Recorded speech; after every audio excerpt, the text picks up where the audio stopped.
Fighters Rep 6 War Machines. Saturday, April 27th at the Ames Sportsplex in Seal Beach, California.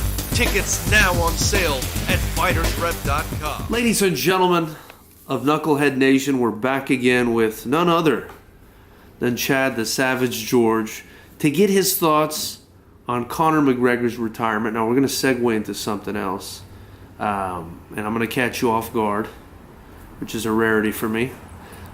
But first and foremost, Conor McGregor's retirement. Is this real? Is this a ploy? What's going on here, Chad? First of all, yeah, this is a glass of whiskey. I'm sitting on the couch. You sure are. And this is not Conor McGregor's proper whiskey. Well, that's all I have to say with that. I don't know if that's a good thing or a bad thing. I don't know either. My thoughts on Conor McGregor's retirement.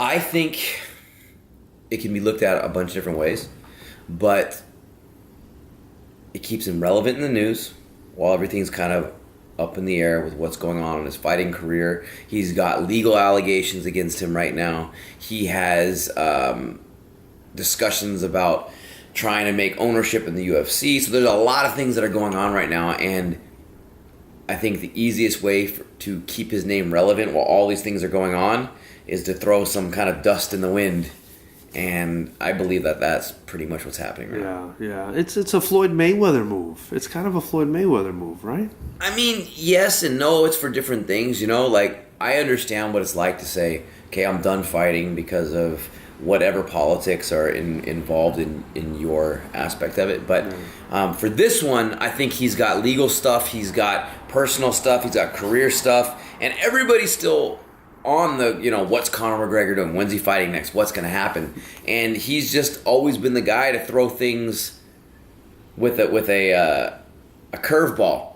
And I mean, this came out of nowhere. He was like, "Oh, I'm done." Yeah. And my colleagues and former mixed martial arts, it was kind of silly. Oh, my colleagues. You know what I mean? It was kind of silly. So, but I think it's just it keeps him relevant, and it keeps the people like wanting to know more.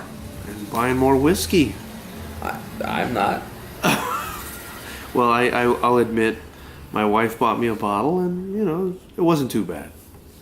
It gets the job done. Yeah, but so does Mad Dog 2020. Yeah, you're right. Anyway, I mean, he's made so much money in this sport. He's made so much more than everybody else.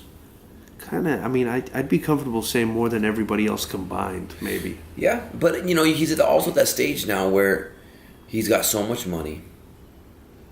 He's at this pinnacle of fame. Now, fame does very interesting things to people. If you don't know how to control it, it makes you into not only a monster, it really upsets what goes on in here. Because you don't know who's your friends, you don't know who's genuine, you don't know what's going on, and there's so many fakeness that goes on around you. You almost get to a point where you see it all the time, where people lose their shit. Yeah. Because the fame gets to their head, and everything's about putting on a show in front of the camera. Well, what happens when that camera turns off? Who are you? Where's your identity? And that's why guys like him are always getting in trouble. Like, if he's not fighting, we've already seen what happens. He gets in trouble. Yeah. He's a bit of a mess. But he's made so much money. When I look at a guy like McGregor, and there's not too many like him, I think about him, Floyd, maybe the top tier guys, Canelo, De La Hoya, Pacquiao, these people in combat sports that make so much money. It's got to be really difficult to get out the sport altogether, because at any time, right, a guy like McGregor can just, hey, you're fighting, X, and you're getting tens of millions of dollars. How does somebody like that stay out the game for good? I mean, is that possible? I think it is, but I think it comes down to ego, right? It comes down to, are you able to check it when your ego crosses the line of is this going to be detrimental to my legacy, right? Like, we fight, everyone fights for different reasons. I know I have, and my reasons have changed over the years. I've stepped away from the game. I've came back from the game. I've contemplated retirement again. I've contemplated coming back, making other, like we all have different reasons. Mm-hmm. So it really comes down to the individual on like, why do they keep fighting? What's the reasoning? And what's the benefit if they keep fighting? Because a lot of fighters in general don't realize that there's the life in fighting and then the life after fighting. And the life after fighting is a whole nother life. But the problem is that when people are in the life in fighting, that becomes their identity. Who are you when that identity is taken away? That's the big question you have to ask, because at any moment that identity can be taken away from you. Do you think his whiskey was successful enough? I mean, it's successful, but I mean, do you think it's enough for him to kind of just transition into that full time? I don't think so. No? I don't think so, because it hasn't been around long enough. Yeah. I think if it became around long enough, it became like a staple, but you can't go into a store right now and get it. I mean, I'm sure there's stores out there, but it's not like you go and get a nice Crown Royal from anywhere. Yeah. If you guys want to sponsor me, I'm with it. Speaking of which, sponsorship. You know, we're talking about Conor retiring. Mm-hmm. You've been hinting, at returning for a final fight. I did? I think I saw on your social media you said this old dog has a fight left in him. Kind of the same situation mentally. You guys. Do you feel like there's something more you need to accomplish? I mean, because you combat jiu-jitsu champ, and then you fought your last fight in Bellator, won by knockout. You fought for basically everyone. Everywhere, basically. You were in WEC, which is sort of like bought out by the UFC eventually, almost the same thing there. I'm sure you'd love to be in the UFC at some point as well, but I mean, you've also got these academies running, you've got all this stuff going on, and you kind of went out on a high. So what's going through your mind in sort of contemplating this next fight? And I mean, what's going on there, Chad? What's happening? I think it's one of those things that, for me, I do know that every time I see an up-and-coming athlete, I'm like, man, I think I can beat that guy. I see the world champions. I see their holes in their game. But I do know that I'm getting older. I'm going to be 37 years old in April. Yeah. And the competition has always been what I've known since I was a little kid. I started in wrestling. Even before wrestling, I was doing baseball. Like, I've been competitive my entire life. I'm at a stage now where my last couple fights were truly for me. I was trying to prove many different things my entire life to so many people.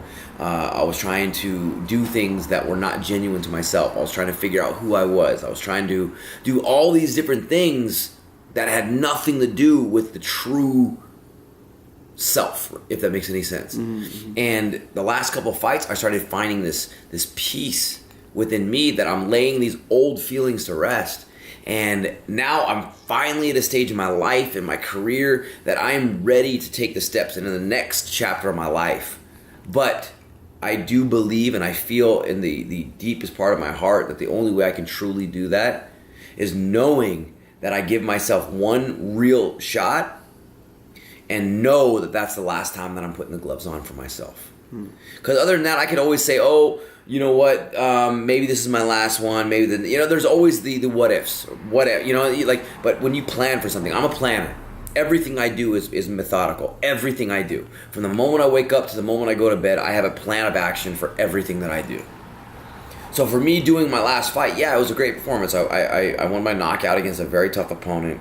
But going into that fight, it wasn't with the mindset of like, this is it. Yeah. So if I do another fight, I'll make sure my body's 100% prepared, my mind's ready to go, and it'll be a bit of an emotional roller coaster because it'll be the conclusion of a career. It'll be your closure. It'll be my closure. And that's pressure. I don't think so. You don't? I don't, because what's the pressure?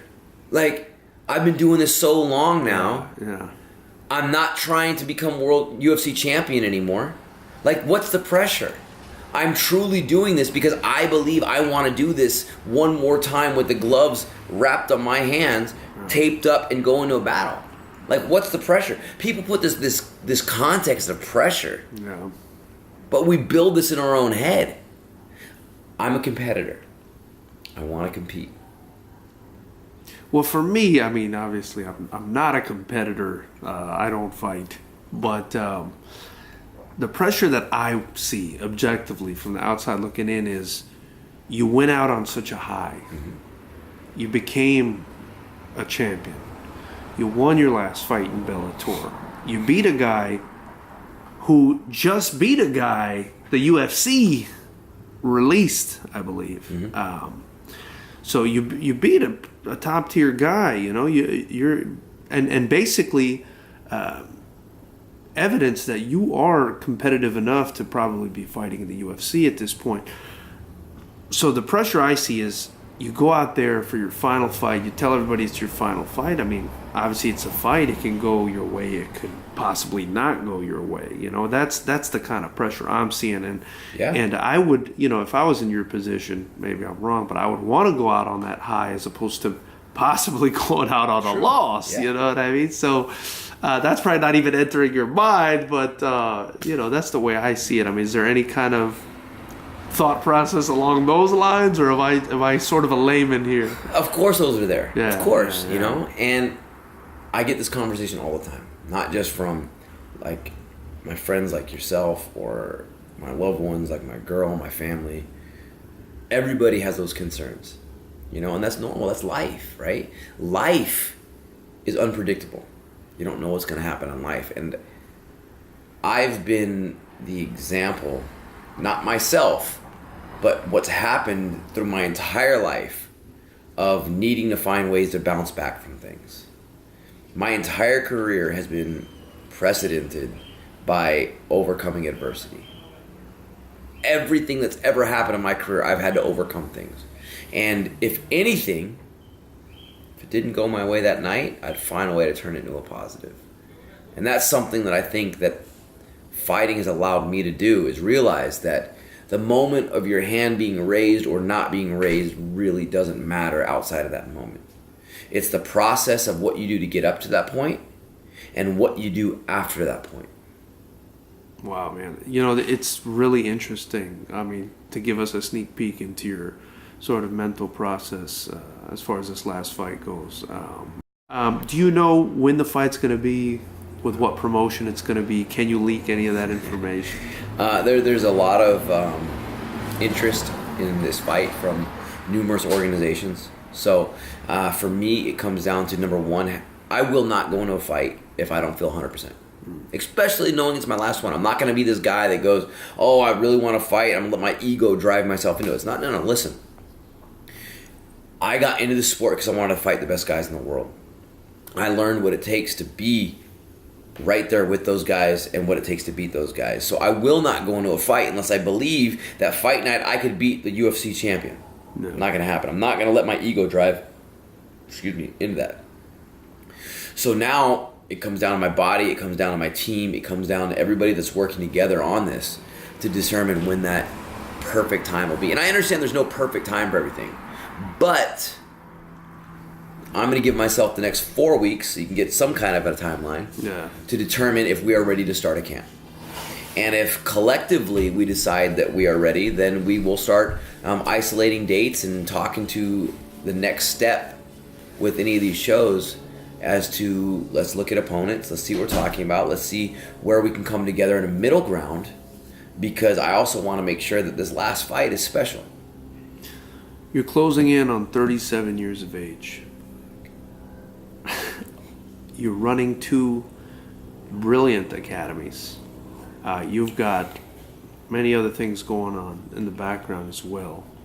But more than anything, this next question is about your physique. Do you believe you're still in your prime physically? Do you think you're in the twilight? How's the body feeling at this age after so many years of competition, 15 years in the game? That's the question. That is the question, right? Because for me, there's miles. The miles are put on. And it's no secret that I've had injuries for a very long time. It's no secret. And we're working diligently on putting Humpty Dumpty back together. I mean, that's the honest truth. I plan to document all this stuff so people can actually see what I have to do on a daily basis just to fucking get out of the house. Wow, man. And so for me, and that's another thing, if this fight happens, just getting to the ring is a victory. Not because I'm unable or incapable of able to do it physically. It's the things that I need to do to make me feel like, yes, I am ready to fight. That alone is proof, not just to myself, but to everybody else that makes excuses why they can't do something. That if you truly want to do something, you have to do the things that are necessary to get you there. You're going to have to set aside your own bullshit and just go do it. That's why I believe this is really important, because I'm going to have to overcome a lot of stuff, and I'm already working on this stuff every single day. Yeah. It's amazing to me how therapeutic fighting is. Having sat down and spoken to you and a lot of other fighters and coaches, it's just amazing to me how you guys sort of, I guess, have these rites of passage through fighting and overcome things and grow as individuals through fighting. And it's been extremely impressive watching what you've done and listening to you speak about this kind of thing. I really appreciate your time. Before I let you go, Chad, is there anything you want to say? Because, we can talk forever. This we're already going past 17 minutes here. Is there anything you want to say before I cut you off here? Not really. For me, my story's always been keep pushing. There are no limits outside of the ones that we set on ourselves. And there's always going to be obstacles. Chad George. It's up to us. It's up to us, man. Chad George, it's a pleasure, it's an honor, and I'll definitely be at that fight. And obviously we wish you the best of luck. I don't want to be too biased, but I wish you the best. And enjoy your whiskey, brother. Woo!